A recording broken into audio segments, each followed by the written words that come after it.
주의 날이 도둑같이 오리니라는 제목으로 우리 함께 말씀을 나누도록 하겠습니다. 요즘에 굉장히 많이 이렇게 인터넷이나 이런 곳에 나오는 단어 중에 하나가 욜로라는 단어예요. 욜로. 예, 욜로. 인생이 한 번뿐이니 후회 없이 이 순간을 즐기면서 살자. 뭐 이런 의미입니다. 예, 근데 이 현재를 갖다가 가장 행복하게 사는 것, 그래서 젊은이들이 가장 또 좋아하는 말이기도 하고요. 예, 그런데 제가 요 얼마 전에 글을 읽었더니 이 욜로라고 하는 말, 그래서 예, 이 말이 참 슬픈 말이더라고요. 왜 그런가 그랬더니 젊은이들이 왜 자꾸 오늘 행복하고 오늘 즐거운 것 이런 것을 선택을 할까? 그래서 그것을 분석해 놓은 말을 보니까 미래에 대한 기대치가 없기 때문이다 이렇게 얘기해요. 미래에 대한 기대치가 없어서 어떤 사람들은 굉장히 오늘 하루하루를 즐겁게 그냥 살아가는 것으로 끝나고, 예, 그렇게 이제 분석을 해놓은 것을 보면서, 아, 그렇지. 요즘에 젊은이들이 굉장히 용기 있고 이렇게만 볼 것이 아니라 참 힘들구나, 굉장히 어렵구나 하는 생각을 하게 됩니다. 그래서 예를 들면은 뭐 젊은이들이 더 이상 주택을 갖다 구입하는 것이 쉽지 않다. 그러니까 주택 청약부금을 붓는 것보다 예, 할부로 고급 수용차를 사서 내가 한번 일생에 한번 누려보고 싶은 것 누려보자 뭐 이것이죠. 그리고 내가 고정적이고 안정적인 수입을 지금 내가 갖는다고 해서 이게 너무너무 행복하지 않으니까 조직사회에 들어가서 뭐 힘들어하고 고통스러운 것 이것을 감수하기보단 당당하게 지금까지 모아놓은 것 가지고 그냥 내가 한번 즐길 수 있도록 해보자. 그래서 해외여행도 가고 또 뭐 세계 일주도 하는 사람들도 되게 많고요. 제가 여기 자전거 한참 타면서 보면 정말 자전거 가지고서 1년 뭐 2년 3년씩 전 세계를 돌아다니고 뭐 이러는 젊은이들도 있고요. 굉장한 용기이지요. 굉장히 용기이고 굉장히 멋진 것입니다. 그런데 아, 그 일이 왜 그렇게 됐을까? 그럼 미래에 대한 투자라고 생각을 하기보다 이게 미래가 너무 불확실하니까 그 미래에 대한 불확실의 탈출로 현재가 좀 요 상황에 즐거움이 도피처가 된다. 이러면 너무너무 슬퍼지는 거예요.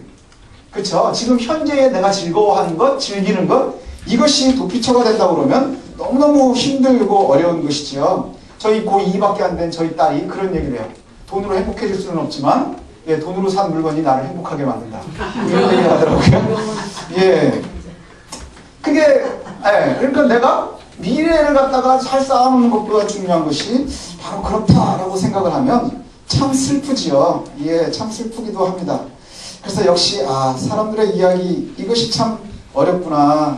그리고 또 그것을 이야기하면서 또 어떤 한편으로는 역시 욜로도 역시 가진 사람, 그 다음에 잘 태어난 사람, 그래서 후원할 수 있는 사람, 갔다 와서 이후의 삶을 별로 걱정하지 않을 만한 사람들이 즐기는 거 아니냐 또 푸념을 늘어놓기도 합니다. 그래서 제가 이것을 갖다 이렇게 쭉 보다가 아, 그런 생각을 했어요. 아, 나는 기성세대구나 이제. 저는 되게 젊은 줄 알았거든요. 그래서 거울을 보니까 흰머리도 이제 되게 많아졌고 그 다음에 우리 애를 보니까 제 정신연령하고 비슷한 나이에 와 있더라고요. 그래서 아, 내가 지금 정신연령은 20대 초반이지만 실제 나이가 이제 50이니까 이게 이제 벌써 아, 기성세대가 됐구나. 그리고 말씀을 준비하다가도 그 생각을 딱 하게 된 이유가 뭐냐면 저는 이 욜로에 대한 이야기를 보다가 갑자기 저에게 생각난 이야기는 개미와 배짱이었어요. 개미와 배짱이 이야기 여러분들 아시지요? 예, 그래서 우리는 어렸을 때 개미와 배짱이를 읽고 개미와 배짱이의 교훈을 얻으면서 이제 자랐거든요. 개미와 배짱이 얘기 아시죠? 개미들 열심히 일하는데 그 옆에서 배짱이가 막 이제 바이올린 키면서 놀다가 이런 바보들아 이렇게 날씨가 좋은데 왜 이렇게 어렵게 사느냐 그랬더니 개미들은 아무 말도 하지 않고 열심히 일을 했다는 겁니다. 그리고 나서 겨울이 되니까 예, 겨울이 돼서 추워졌을 때 개미들은 잘 준비해 놓은 것을 가지고 따뜻한 겨울을 맞이하지만 배짱이는 너무너무 추워서 힘들어했었다. 뭐 이 얘기가 교훈 아닙니까? 근데 욜로를 생각하는 사람들은 그렇게 열심히 한 개미하고 배짱이하고 같이 추운 거예요. 같이 너무너무 추운 거예요. 예, 그래서 이 이야기들이 아, 별로 다르지 않을 수도 있겠구나 이런 생각도 좀 해봤습니다. 이 현재를 살아가는 젊은이들의 이 상황이요, 어쩌면 현대를 살아가고 있는 모든 그리스도인들의 삶과 다르지 않습니다.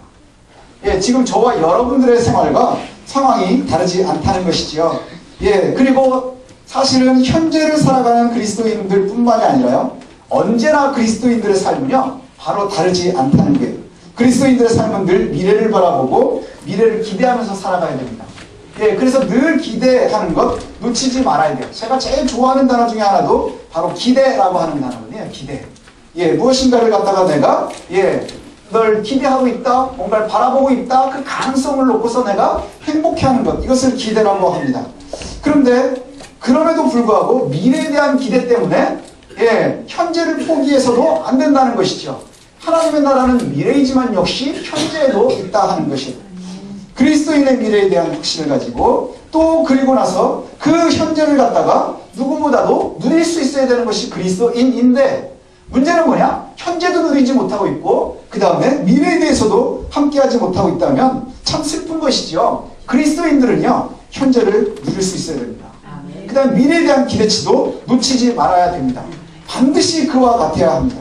하나님께서 또 그리스도께서 복음이 우리에게 약속하는 그 미래, 이것을 갖다가 바라볼 수 있어야 된다는 것이지요. 그리고 그와 함께 중요한 것이 뭐냐? 그에 대한 확신이 우리 가운데 있어야 한다는 거예요. 저 여러분들에게 오랫동안 잊혀진 단어가 뭐냐? 구원에 대한 확신, 믿음에 대한 확신, 내 삶에 대한 확신, 그리스도에 대한 확신, 하나님에 대한 확신인 거예요. 믿음이 없이는 하나님을 볼 수가 없는 것이거든요. 믿음이 없이는 아무것도 가능한 것이 없다는 거예요. 그 확신이 있을 때에 비로소 우리가 온전히 현재를 즐길 수 있고 그 다음에 행복할 수 있다는 것이지요. 이 성경으로 이제 본문으로 다시 돌아가 보면 베드로가 걱정하는 것이 뭐냐면 당시의 모습이에요.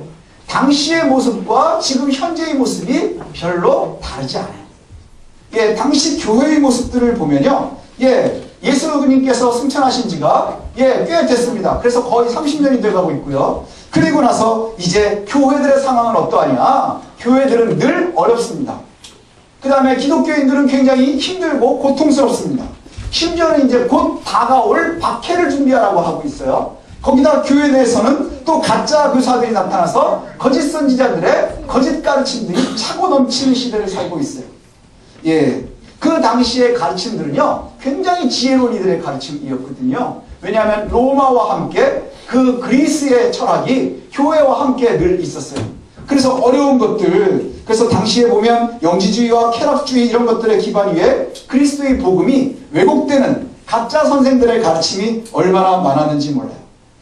그러면 지금 현재 우리들도 그렇지 않나요? 우리들도 주변에 보면 얼마나 지혜로운 사람들이 많습니까? 과학이 발전하고 있습니까? 주변에 보면 우리들에게는 더 이상 연약한 것이 뭐냐? 우리들이 해야 될 일은 뭐냐 하면요, 더 이상 숫자에 매이지 않는 거예요. 사람들은 숫자에 굉장히 약하거든요. 이렇다 저렇다 하면 그런가 보다 뭐 이렇게 얘기해요. 제가 얼마 전에 통계라는 것이 얼마나 힘들 수 있겠구나, 사람들을 괴롭힐 수 있겠구나 하는 걸 생각을 해봤어요. 왜냐하면 전제가 잘못됐으면 통계가 의미가 없어지는 거예요. 전제가 좋아야 통계가 좋아지는 것이거든요. 얼마 전에 제가 아주 그지 같다 생각한 뉴스를 봤는데, 말씀드렸는지 모르겠는데, 개천에서 더 이상 용인하지 않는다, 이런 시대를 살고 있다, 이런 얘기를 해요. 개천에서는 더 이상 용인하지 않는다? 그리고 지수로 그게 증명이 됐다는 거예요. 지수로. 개천에서 용인하지 않는 게 지수로 나왔다는 거예요. 우리는 그 지수, 통계가 나오면 약해지잖아요. 그런데 그 뉴스에서 나온 게 뭐냐 하면, 그 지수가 뭐냐? 그랬더니 부모의 수입과 그 다음에 학력의 비례를 해서 자녀들의 국영수 점수를 따진 거예요. 그랬더니 부모의 세대의 학력이 좋고 그 다음에 수입이 많을수록 자녀들의 국영수의 성적이 높더라. 그러니 더 이상 개천에서 용인하기 쉽지 않은 시대가 됐다. 용을 부정수로 만들지 않기 때문에. 이 전제가 틀렸어요. 부모의 세대가 잘 살고 학력이 길면 아이들이 더 좋은 대학을 갈 가능성은 많아요. 그리고 좋은 대학을 나왔으면 좋은 직업을 가지게 될 가능성도 많지요. 그리고 좋은 직업을 가지면 그 수입이 많아질 가능성도 많습니다. 하지만 그렇지 않을 가능성이 훨씬 많은 시대를 우리가 살고 있어요. 국영수로 아이들이 용인 줄 알고 자라는 게 얼마나 될까요? 고등학교 졸업하고 나면 끝인 거예요. 서울대 나오면 다 멋진 사람이 되나요? 서울대 나온 사기꾼들이 얼마나 많은지 몰라요? 서울대 나와가지고 집에서 펑펑 노는 사람들이 얼마나 많은지 몰라요? 서울대 나와가지고 부모 재산까지 날리는 사람들도 얼마나 많은지 몰라요? 그게 용인가요? 아니요, 그렇지 않아요. 제가 그래서 그걸 고민을 해봤어요. 도대체 개천에서 왜 용이 안 날까? 개천에서 왜 용이 안 날까? 아니요, 개천에서 용은요, 어쩌다 한 번 나요. 그러니까 개천에서 용이 난다고 하는 거예요. 매일 개천에서 용이하면요, 우리 교회 앞에 용들이 바글바글하지 않겠어요? 그러나 그렇지 않은 이유가 뭐예요? 전제가 틀린 거예요. 전제가. 우리가 믿음으로 선다고 하는 것은요, 참으로 중요한 것 같습니다. 예, 좋은 전제를 가지고요. 좋은 것을 갖다가 가지는 것이 매우 중요한 것 같아요. 예수님이 지금 우리와 떠난 지가 30년이 됐어요. 그 당시에 교회가 예수님 승천하시고 다시 오시겠다는 지가 30년이 흘렀습니다. 그래서 사람들은 예수님이 이제 나오실까 저제 나오실까 막 기다리고 있었는데 30년이나 지나도 오지 않는 거예요. 주변에서는 이제 예수님의 이야기보다 훨씬 합리적이고 멋있고 그 다음에 지혜로워 보이는 이야기들이 예전에 갈릴리에서만 아니면 예루살렘 주변에서만 예수님의 이야기가 있을 때보다 이미 이제 로마의 그 다음에 그리스의 문화권에 철학들이 있는 곳에 전해지는 것을 보니까 그곳 사람들과 얘기해보니까 더 똑똑하고 더 합리적이고 더 멋져 보이는 이야기들이 주변에 차고 넘치는 거예요.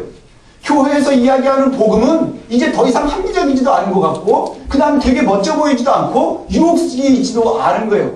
심지어는 어떤 사람들은 이 복음이 나를 갖다가 굉장히 힘들게 하고 괴롭게 한다고 여기기도 하는 거예요. 거기다가 심지어 예수 그리스도를 직접 바라봤었던 사람들은 이미 30년 전의 사람들이어서 다 죽었어요. 어디서 죽었느냐? 순교했어요.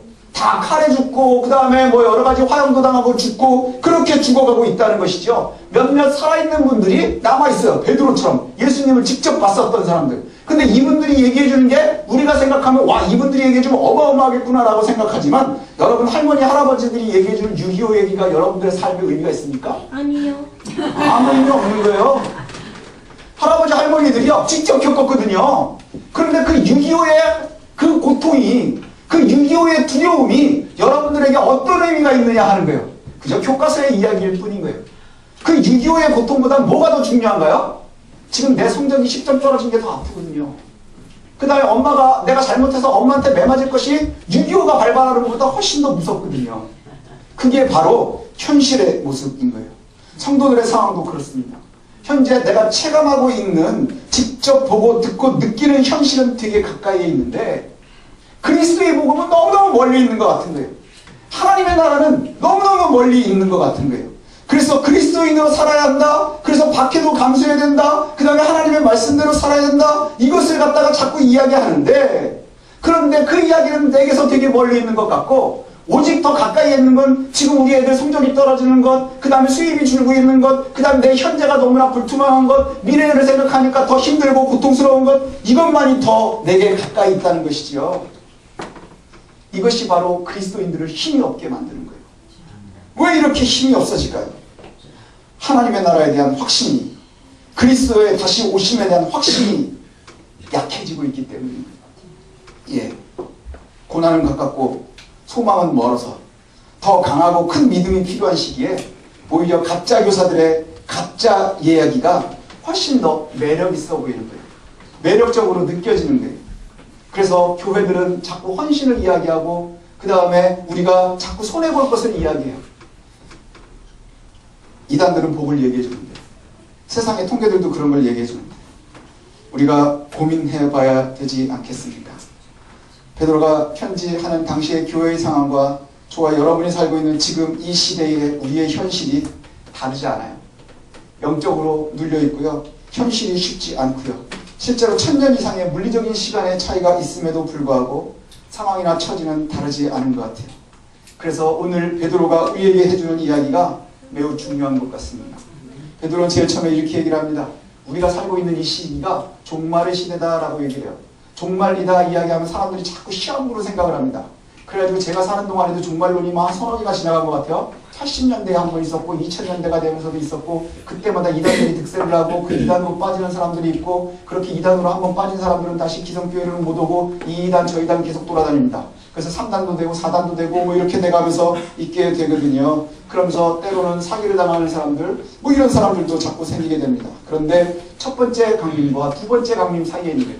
예수님이 처음에 오셨고요. 그 다음에 승천하신 다음에 다시 오시겠다 약속하신 그 날의 사이를 우리가 살아가고 있는 거예요. 예수님 반드시 오신다 그랬어요. 그럼 그 오실 날까지가 종말의 날인 거예요. 그럼 우리는 지금 종말의 시대를 살아가는 거예요. 왜요? 시한부의 시대를 진짜로 살고 있는 거거든요. 그리스도께서 다시 오실 날까지가 우리가 살아가는 날이에요. 혹시 우리가 죽기 전에 이 땅을 떠나기 전에 그리스도가 오시지 않아도 우리가 이 세상을 마감하는 날 우리의 삶이 끝나고 하나님 앞에 다시 서게 될 거예요. 그 날이 우리들에게는 종말의 날이지요. 예, 그래서 우리가 종말의 시대를 살고 있는데 사람들이 그 당시에는 어떤 이야기를 하느냐? 가짜 선생들의 이야기에 보면 조롱하는 거예요. 뭐냐 하면 그리스도의 복음과 그리스도를 갖다가 조롱하는 사람들이 도대체 예수가 어디 있느냐라고 얘기하는 거예요. 우리 주변에 그리스도를 반대하는 사람들, 여러분들에게 손가락질하는 사람들이 동일하게 얘기하지 않나요? 그리스도가 어디 있느냐? 예수가 지금 어디 있느냐? 예수가 너희에게 있느냐라고 물어보면 우리가 예수가 어디 있는지 알 수 있나요? 저기 안드로메다 뒤쪽에 계시나요? 우주 바깥에 계시나요? 4차원의 시대에 계시나요? 그리스도께서 어딘가에 계시다가 다시 오신다고 하는데 그것을 갖다가 우리가 어떻게 알 수 있느냐? 여기 옛날 이야기에 있었던 가짜 그리스도인들이 그 조롱하는 자들이 얘기하는 것이 바로 그거예요. 그리스도가 어디 있느냐? 예수가 지금 어디에 있느냐? 그리고 너희의 조상들도 다 죽지 않았느냐? 예, 아브라함도 죽었고 이삭도 죽었고 야곱도 죽었고 다 죽었고 지금 예수도 너희와 함께하지 않고 있고 그리고 나서 이 땅은 그럼에도 불구하고 창조 때부터 지금까지 잘 돌아가고 있다는 거예요. 그대로 행해지고 있지 않느냐? 그쵸? 맞잖아요. 예, 예수가 어디 있는지 모르겠고 아브라함도 죽었고 다 죽었고 너희 조상 다 죽었는데 지금 우리들이 살아가는 이 시대가 그래서 다 멸망했느냐? 그렇지 않다는 거예요. 예, 그렇지 않고 잘 지나가고 있다고 가르치는 거예요. 이게 가짜 가르치며 시대를 따른다고 새롭게 나오지 않더라고요. 이게 계몽주의 때의 자유주의가 처음에 나올 때 이신론의 사상입니다. 하나님께서 세상을 만드셨어요. 그리고 나서는 이신론이라는 게 뭐냐? 세상을 만들어 오셨는데 하나님이 직접 여기에다가 일하지 않으시는 거예요. 자연이라고 하는 법칙을 주신 거예요. 그래서 자연스럽게 돌아가시게 하고 그 다음에 하나님은 뒷짐 지고 계신다고 하는 생각이에요. 뒷짐 딱 지고 계시고 이렇게 보라보고 계시는 거예요. 그러면 하나님께서 더 이상 간섭하지 않기 때문에 뭐가 없을까요? 초역사도 없어요. 그죠? 예, 그 다음에 이적도 없습니다. 그 다음에 하나님께서 직접 일하시지 않기 때문에 자연 안에서 합리적으로만 돌아가는 거예요. 그래서 성경을 바라보면서 이전에 있었던 부분 빼는 거예요. 그 다음에 하나님의 권위도 빼는 거예요. 내가 이해할 수 있는 부분으로만 나오는 거예요. 예수님이 죽었다 살 수 있겠느냐? 다시 살 수 없잖아요, 사람은. 그죠? 다시 살 수 없다고 생각하는 거예요. 그러니까 죽지 않고 기절했었을 것이다. 예수님이 물 위로 걸어갔다? 아니다. 예수님이 물 위로 걸어간 게 아니라 그 당시 아주 얕았었던 물로 걸어갔는데 사람들이 보니까 물 위로 걷는 것처럼 보였을 것이다. 그러면은 베드로는 그 바닥에 팍 빠진 거예요. 네. 근데 그와 같은 것들이 우리에게는 더 합리적으로 들리는 거예요. 그리스도를 알지 못하면 우리는 웃지만 그들은 웃을 수 없는 일들이 생기는 거예요. 예. 당시에도 그런 일들이 많이 있었거든요. 예, 가짜들의 주장이 바로 이와 같습니다. 그런데 여기에 대해서 베드로가 이렇게 대답을 하고 있습니다. 예, 가짜 교사들이 하나님의 말씀을 이야기하면서 하나님께서 하늘과 땅을 지으셨다 하는 것을 잊지 말라는 거예요. 이 세상이 어디로부터 시작이 됩니까? 하나님으로부터 시작이 되는 거예요. 하나님께서 친히 만드셨거든요. 예, 지구가 처음 조성될 때의 물이 하나님의 명령에 의해서 중요한 역할을 감당해요. 궁창이 있었고 그 다음에 거기에서부터 땅이 올라오거든요. 예, 그죠? 땅과 궁창이 갈라지는 그러한 역할을 합니다. 그리고 물이 또 한 번 하나님의 명령에 의해서 지구의 대행자 역할을 합니다. 그게 뭐죠? 노아의 홍수예요. 노아 때, 예, 또 지구의 멸망이 있을 때 그때 그 물의 이야기들이 나옵니다. 지금 베드로가 얘기하는 게 그거예요. 예, 하늘이 예적부터 있을 때에 땅이 물에서 나와 물로 성립된 것과 하나님의 말씀으로 된 것을 그들의 일부러 잊으려 함이라. 왜 잊으려 한다는 거예요? 이 사람들에게 제일 중요한 것 중에 하나는 뭐냐면요, 그리스도께서 하나님께서 심판주 구주신 것 이것을 생각하지 않으려고 하니까 뭐가 제일 중요하냐 하면 조롱하는 자들에게는요 하나님을 제껴놓는 게 제일 중요한 거예요. 그리스도를 싫어하는 사람들, 그 다음 그리스도의 복음을 원하지 않는 사람들에게는요 그리스도의 존재 자체를 먼저 제껴놓고 보는 거예요. 그 존재를 생각하려 하지 않아요. 그렇지 않나요? 예, 그 존재를 여기 성경에도 얘기하는 것처럼 애써 지우려, 애써 잊고 싶어요. 애써서 생각하고 싶어 하지 않아요. 그렇게 애써서 제껴놓고는, 그리고 나서는 어떤 이들은 뭐라고 얘기하느냐, 조롱하는 사람들의 특징이 뭐냐, 하나님을 일부러 억지로 제껴놓고 생각하지 않고 존재를 인정하려고 하지 않으면서 불평을 해요. 불평을 해요. 참 불평은 잘해요. 그래서 하나님께서는 아무 일도 하지 않으시는구나 라고 불평해요. 아니 지들이 하나님은 일하지 않는다고 제껴놓고 아예 생각도 하지 않고 기대도 하지 않으면서, 그러면서 교회 내에서도 마찬가지예요. 교회 안에서도 교회 밖에서도 마찬가지예요. 교회 안에 있으면서도 우리들 중에도 그럴 수 있어요. 교회 안에서 우리가 그리스도인이라고 이야기하고 그리스도인이라고 생각하고 있음에도 불구하고 정말 내 삶 속에서 그리스도께서 일하실 것에 대한 기대치가 없는 거예요. 기대치가 없고 평소에는 제껴놓고 있으면서, 그러면서 어려운 일이 생기면 제일 먼저 하나님을 원망하는 거예요. 왜 일하지 않으십니까? 네가 믿는 하나님이 일하지 않는 하나님인데, 네가 믿는 하나님은 우주 밖에서 뒷짐지고 있는 하나님인데 근데 왜 일하지 않으십니까? 라고 말한다. 저와 여러분들이 혹시 그러지 않는지 되돌아봤으면 좋겠어요. 예, 우리가 혹시 그렇지 않았으면 좋겠습니다. 우리가 노아의 이야기를 살폈었는데 오늘 베드로도 노아의 이야기를 하는 것 같아요. 창조하신 분이요 역시 역사를 이끄십니다. 예, 그걸 믿으셨으면 좋겠어요. 창조하신 하나님이 지금도 우리를 위해서 일하신다는 거예요. 예수 그리스도께서 지금도 우리를 위해서 하나님 옆에서 중보하고 계신다는 거예요. 그리고 그 일이 얼마나 우리의 삶에서 중요한 일인지, 얼마나 큰 역할을 감당하는지 우리가 바라봐야 된다는 거예요. 우리가 합리라고 하는 것, 합리적이라고 하는 것, 이것으로 여러분들의 모든 일들이 이어지고 되는 일들을 설명할 수 있나요? 그럴 수 없어요. 비가 왜 올까요? 얼마 전에 보니까는 뭐 야구공만한 막 우박이 떨어졌더라고요. 남의 나라에서만 있는 줄 알았어요. 예, 정말로 야구공만한 우박이 떨어지는데 그 우박에 자동차 유리가 깨질 정도예요. 그거 맞으면 죽지 않겠습니까? 근데 그게 왜 그렇게 되나요? 그런 일을 겪지 않아도 될 텐데 그런 걸 왜 겪게 되나요? 알 수 없어요. 우리는요 아주 합리적으로 진행되고 있는 이 상황들의 일과 일 사이의 그 연결고리도 우리는 해결할 방법이 없어요. 숫자로 해결하고 싶어하고 상황으로 해결하고 싶어하는 것 같지만 그것은 인과관계를 갖다가 우리가 분석을 할 수 있겠지만 그것을 이끌 수 있나요? 여러분이 노력한다고 해서 여러분들 것을 갖다가 취할 수 있나요? 아니요. 내가 노력한 만큼 취하는 것? 그렇지 않아요. 그 다음에 내가 취한 것만큼 내가 노력했느냐? 그것도 역시 마찬가지가 아닐 수도 있다는 거예요. 하나님께서 역사하시는 것은요 바로 우리가 신뢰하고 이끌어 가시는 거예요. 하나님께서요 우리를 이끌어 가시는 거예요. 하나님께서요 우리를 끌고 가시는 거예요. 그리고 순간순간 우리를 위해서 일하시는 거예요. 그리고 마지막의 때까지 하나님께서 우리를 이끌고 가셔요. 마지막 때가 반드시 오기 때문에. 근데 우리가 놓치고 있는 것이 뭐냐? 그러면 지금 현재의 하나님을 바라보지 못하니까 지금 현재의 하나님을 갖다가 나를 위해서 일하시는 하나님을 갖다가 우리가 누리고 그것을 느끼지 못하고 확신하고 기대하지 못하니까 미래가 없는 거예요. 왜 하나님의 미래를 갖다가 바라보지 못할까요? 천국이라는 말이 교회에서 없어지고요. 하나님의 나라를 더 이상 바라보지 못하는 이유가 뭘까요? 하나님의 나라는 현재도 있고 미래도 있는데 현재의 하나님을 놓치는 사람이 미래의 하나님을 볼 수 있겠느냐? 불가능하다는 거예요. 우리는 지금 하나님을 갖다가 내 현재의 상황에서는 자꾸 내 문 뒤로 아니면 내 우주 밖으로 내 삶의 밖으로 하나님은 거기 계십시오라고 얘기하면서 그래서 미래에 있는 하나님을 갖다가 내 삶의 주인공으로 받아들일 수 있게 되냐는 거예요. 불가하다는 것이지요. 그래서 하나님께서 우리에게 일을 하실 수 있도록 지금 현재 나와 함께 하시는 하나님을 가까이 붙잡으십시오. 그리고 그 하나님을 신뢰하십시오. 그 하나님이 내 인생을, 여러분의 인생을 책임져 주실 거예요. 예, 내가 신뢰하지 않으면서 나와 관계없는 하나님, 우주 밖에 있는 하나님이 아니라 지금도 나와 함께 하시는 하나님, 그 하나님을 바라봐야 그래야 그 당시에처럼 박해도 견딜 수 있는 거예요. 박해도 견딜 수 있는 거예요. 그 다음에 거짓 선지자들도 우리가 이길 수 있는 거예요. 그것이 없이는 우리가 불가능하다는 것이죠. 그런데 가짜 교사들이 하는 얘기가 뭐예요? 하나님이 어디 있느냐? 예, 그리스도가 어디 있느냐? 오지 않을 것이다 라고 가르치십니다. 오지 않을 것이다. 그날은 오지 않을 것이다. 마치 현대에 지금 주변에 있는 상황을 같지 않나요? 예, 미래에 너희들이 가능하느냐? 그러지 마. 욜로 하는 거예요. 네 인생 이번에 한 번인 거야. 그러니 네가 지금 즐겨. 지금 즐기는 것이 참으로 중요한 거야 라고 얘기를 해요. 근데 우리가 기다릴 수 있어야 돼요. 하나님의 일하심을 기다릴 수 있어야 돼요.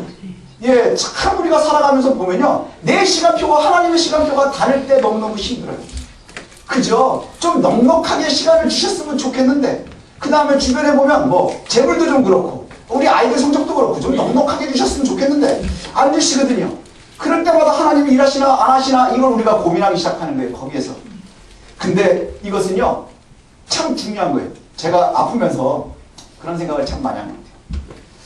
아, 이런 일이 왜 나한테 있지? 왜 내가 아파야 되지? 뭐 이런 생각을 좀 했었어요. 그랬더니 그러면서 드는 생각이 뭐냐면 현재를 참 즐기는 게 중요하구나. 그럼 목사님도 욜로족인가요? 아니요, 전 개미와 배짱이 쪽에 나갑니다. 예, 그런데 그러면 뭘 얘기하는 건가요? 라고 얘기를 하면 하나님이 지금 주신 것에 대해서 지금 현재에서 하나님을 보지 못한다. 그 지금 현재의 상황에서 하나님의 은혜를 누리지 못하면 더 받을 게 없는 거예요. 그래서 이런 생각이 들더라고요. 엄마 아빠가 용돈을 100원을 줬어요.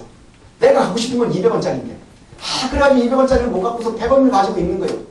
근데 그러면은 조금 모아가지고 200원을 만들 수 있도록 모으는 방법이 있고요. 아니면 엄마 아빠한테 달라고 하는 방법이 있어요.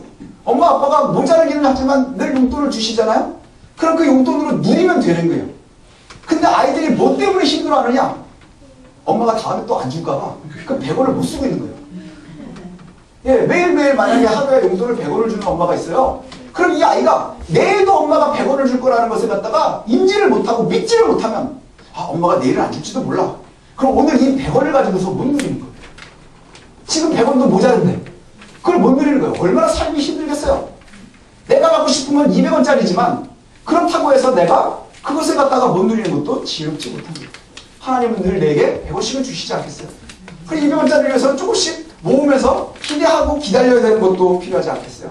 현재의 하나님을 누리는 것이 미래의 하나님을 누릴 수 있는 거죠. 그리고 현재의 내가 하나님의 은혜대로 살아가는 것이 바로 미래의 하나님을 바라보는 거예요. 하나님의 나라가 여기 있다 저기 있다 하지 말라는 거예요. 지금 우리와 함께하고 계시는 하나님을 누렸으면 좋겠습니다.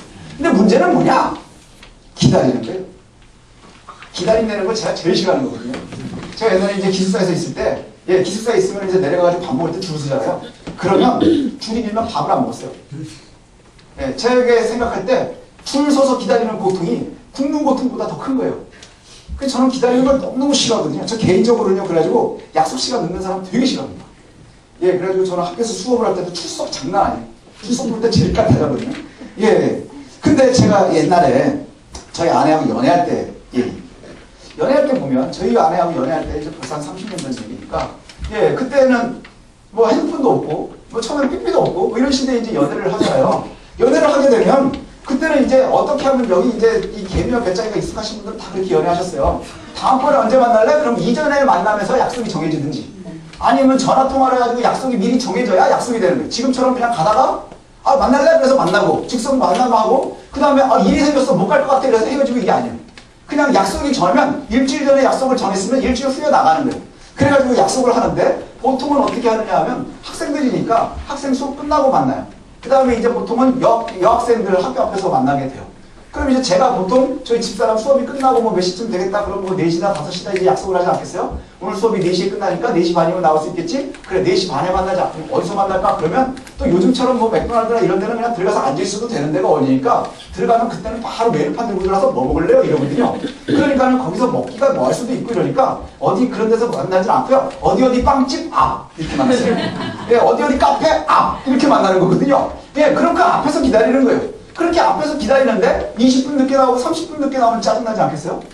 20분 늦게 나오고 30분 늦게 나오고 이러면 막 짜증나는 거예요. 근데 문제는 뭐냐 하면 그때도 지금도 달라지지 않는 게 갑작스럽게 일이 생길 수 있는 거예요. 선생님이 4시에 수업이 끝나야 되는데 이분이 수업 시간을 잘못 봐가지고 5시쯤 끝내주면 그렇다고 중간에 남자친구 기다린다고 수업을 나올 수는 없는 거잖아요. 그쵸? 그런 일들이 점점 벌어지는 거예요. 그럼 저는 밖에서 기다리지 않겠어요? 밥보다도 중요한 주제인데 그래서 기다리는 거예요. 그런데 기다리다가 보면 그때를 기다리다가 보면 이런 생각이 들더라고요. 한 10분 기다리다가 보면 왜 안 나오지? 짜증이 나요. 그러다 한 20분쯤 지나면 진짜 화가 나요. 그러다 한 30분쯤 지나면 걱정이 돼요. 무슨 일이 있나? 뭐 이렇게 되는 거예요. 그러면서 제가 1시간도 기다린 적이 있는 것 같아요. 저희 아내도 저를 1시간이나 기다린 적이 있는 것 같아요. 왜 그렇게 기다릴까요? 아내가 중요하기 때문에. 제가 기다리는 것보다 밥보다 중요하기 때문에. 그래서 제가 알았어요. 밥보다 저희 아내가 더 소중하구나. 밥 때문에 줄을 안 서는데 데이트하기 위해서는 쓰거든요. 그러니까 그냥 기다릴 수밖에 없는 거예요. 그런데 저희 아내가 아니라 그냥 일반적으로 그냥 만날까 말까 하던 그냥 저에게는 별로 큰 의미가 없는 양반을 만나야 되는데 그런 아가씨를 갖다가 만나야 돼요. 저희 아내보다 키도 더 크고 더 예뻐요. 그런데 제가 생각할 때 그렇게 사랑하는 사람은 아니에요. 그죠? 이쁘다고 다 사랑하지 않거든요, 저는. 저에게 중요한 사람만 사랑하거든요. 그런데 그렇게 약속을 해서 만나기로 했어요. 똑같은 상황이에요. 근데 10분이 지났어요? 그럼 화가 나겠죠? 20분이 지났어요? 막 짜증이 나지 않겠어요? 30분이 지나겠어요? 분노하는 거예요. 그때부터 걱정이 되는 게 아니라 분노하고요. 그 다음엔 집에 가지 않겠어요? 전 30분도 안 기다립니다. 일찍 집에 갔을 겁니다. 왜 그러냐 하면 올 거라는 확신이 없기 때문이에요. 또 하나는 와도 별로 중요하지 않기 때문인 거예요. 안 와도 그만이고, 온다고 뭐 굉장히 중요한 말이야. 기다리는 거예요. 그죠? 반드시 와야 되니까 기다리는 거예요. 그리고 올 거라는 확신이 있으니까 기다리는 거예요. 근데 아무 상관이 없는 사람은 훨씬 예쁘고 훨씬 키도 크고 훨씬 화려해도 기다릴 필요가 없는 거예요. 기다려주지 않아도 되는 거예요. 왜냐? 그 사람이 나에게 소중하지도 않고 올 거라는 확신도 없고 안 와도 그만, 와도 그만이라면 굳이 기다리지 않아도 돼요. 거짓 교사들이 바로 이와 같아요. 그리스도가 다시 오시는 날이 그들에게는요 중요하지 않은 거예요. 신뢰가 없으니까, 그보다 중요한 것들은 훨씬 많이 있으니까. 그러니 뭐가 더 중요할까요? 내 현재 상황이 더 중요한 거예요. 줄숨이 쉬는 게 훨씬 더 중요한 거예요. 밥이 더 훨씬 더 중요한 거예요. 그래서 거짓 그리스도인들에게 제일 중요한 것은 뭐냐? 가짜 복음을 가지고 있는 이들에게 중요한 건 뭐냐? 현재 내 처지와 상황이 가장 중요해요. 네. 그래서 그들에게는요 그리스도의 날에 대한 확신이 없는 거예요. 그리스도가 다시 오실 것이라에 대한 확신이 없는 거예요. 그리스도가 다시 오신다고 해도 그 그리스도가 내 생활에 큰 영향력이 없는 거예요. 하나님의 나라가 내 삶과 큰 관계가 없는 거예요. 여러분에게도 그렇습니까? 우리에게 하나님의 나라는 참으로 중요하죠. 하나님께서 우리와 함께 하시는 것은 참으로 중요합니다. 근데 이들이 왜 못 기다리느냐? 그랬더니 어디 있느냐 하는 거예요.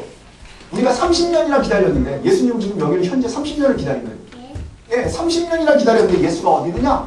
아직도 오지 않는데 너희들 기다릴래. 예, 그러나 꼭 기억해야 될 것이 바로 여기 중요한 말이죠. 예, 8절에 보니까 사랑하는 자들아 죽게는 하루가 천년 같고 천년이 하루 같다. 이 한 가지를 잊지 마라. 이렇게 말씀하세요. 참 이 이야기는 여러 가지로 쓰입니다. 사랑하는 자에게 잠을 주신다는 말과 함께 예, 굉장히 잘못 사용되는, 예, 그래서 예배 시간에 좋을 때 사랑하는 사람에게 잠을 주십니다. 아니요. 사랑하는 사람에게 잠을 주시는 게 아니라 사랑하는 사람에게 잠을 주시는 건 평강을 주신다는 얘기고요. 그 다음에 여기에서도 보면 하나님의 시간은 천년이 하루 같고 하루가 천년 같다. 그럼 이거는 지각을 많이 하는 사람들이 하는 얘기예요. 예, 그렇지만 그렇지 않습니다. 우리의 입장에서는요, 주님께서 약속을 잘 지키지 않고 너무나 오랫동안 더디우신다고 자꾸 약속하니까. 가짜 교사들이 하나님 왜 자꾸 이렇게 더디우십니까? 예수님이 왜 이렇게 더디우십니까? 이렇게 오랫동안 우리가 기다리고 있는데 주님 왜 이렇게 더디게 일하십니까? 왜 이렇게 더디십니까? 라고 얘기하는 거예요. 마지막에 때가 되면 우리가 기회를 놓치는 거니까. 그런데 여기에 뭐라고 말씀하시느냐 하면, 너희들이 기다려야 되는 시간이 너무나 길다라고 불평을 하지만 그 불평이 하나님께서 더디려고 하시는 것이 아니라, 그렇게 긴 이유는 하루를 천년처럼, 천년을 하루처럼 그렇게 시간을 쓰시는 이유는 사랑하기 때문에. 사랑하기 때문에. 여기 나오는 것처럼 누구도 떠나가지 않았으면 좋겠고, 누구도 기회를 놓치지 않았으면 좋겠고, 그래서 하나님이 기다리시는 거예요. 하나님은 얼마나 힘들겠어요.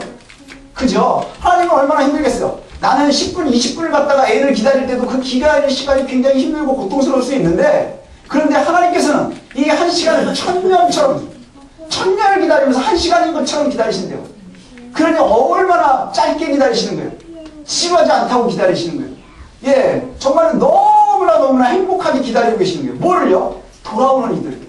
하나님을 의지하는 사람들이 늘어나는 것을, 저와 여러분들이 하나님을 신뢰하지 못하다가 드디어 하나님을 신뢰하기 시작하시면 하나님은 오늘 하루인 것처럼 천년을 투자하실 수 있다는 거예요. 그러나 중요한 것은 뭐냐? 반드시 오신다는 거예요. 반드시. 근데 그 반드시가 언제냐? 그게 언제인지를 우리가 알 수 없는 거예요. 노아의 때가 갑자기 임하는 것처럼, 지금 예배가 끝나기 전이 될지, 다음 주 예배 시작하기 전이 될지 우리가 알 수 없지만, 그러나 오늘 본문에 얘기하는 것처럼 그날은 도둑처럼 오는데 반드시 올 것이다. 반드시 올 것이다. 우리가 불평하기보다 오히려 주 앞에 설 때 어떻게 살아야 될 것인가, 이것을 더 기억했으면 좋겠습니다. 반드시 임하는 하나님의 나라가 우리에게 있는데 그때 너희들은 어떻게 살래? 그랬더니 여기 10절, 11절, 12절 여기서부터 쭉 말씀합니다. 그날에 도둑같이 임할 것이라. 너희가 어떻게 살아야 될 것이냐? 그랬더니 주 앞에 설 때까지 점도 없고 또 죄도 멀리하고 흠도 없는 사람으로 노력하면서 살아야 됩니다. 이게 우리가 살아가야 될 모습이지요. 하나님 앞에 정직한 모습이 바로 이것인 줄로 믿습니다. 거룩한 행실과 경건함으로 살아가는 것, 11절에 이렇게 얘기합니다. 거룩한 행실과 경건함으로 살아가는 것, 이것이 우리에게 참으로 중요합니다. 우리가 새 땅에 오는 그날까지 우리가 거룩함과 경건함을 놓치지 않았으면 좋겠습니다. 또 14절에 가니까 이렇습니다. 예, 그러므로 사랑하는 자들아 너희가 이것을 바라보니 주 앞에서 점도 없고 흠도 없이 평강 가운데 나타나기를 힘쓰라. 그리스도 앞에 우리가 반드시 서게 될 텐데 그리스도 앞에 설 때의 우리의 삶이 점도 없고 흠도 없는 모습이 되었으면 좋겠다. 이렇게 말씀을. 그래서 오늘 말씀은 제가 성경을 다시 읽어드리는 것으로 마감을 했으면 좋겠습니다. 11절과 12절 상반절에 보면 이렇게 말씀하거든요. 우리 아이들이 오전에 읽은 쉬운 성경은 이렇게 되어 있습니다. 모든 것이 이렇게 다 타버릴 텐데 여러분은 어떤 사람이 되어야 하겠습니까? 거룩하고 경건하게 살아야 하지 않겠습니까? 여러분 그날이 오기를 손꼽아 기다려야 합니다. 우리가 살아가야 될 모습이 바로 이것이죠. 거룩하고 경건하게 살면서 그 날을 기대하면서 살아가는 것, 손꼽아가면서 기다리는 것. 우리가 오늘 읽었었던 또 우리들의 성경에도 이렇게 되어 있습니다. 너희가 어떠한 사람이 되어야 마땅하냐? 거룩한 행실과 경건함으로 하나님의 날이 임하기를 바라보고 간절히 사모하라. 하나님의 나라를 간절히 사모할 수 있는 믿음의 사람들, 기대가 떨어지지 않는 믿음의 사람들, 저와 여러분들이 되시기를 소원합니다. 기도하겠습니다.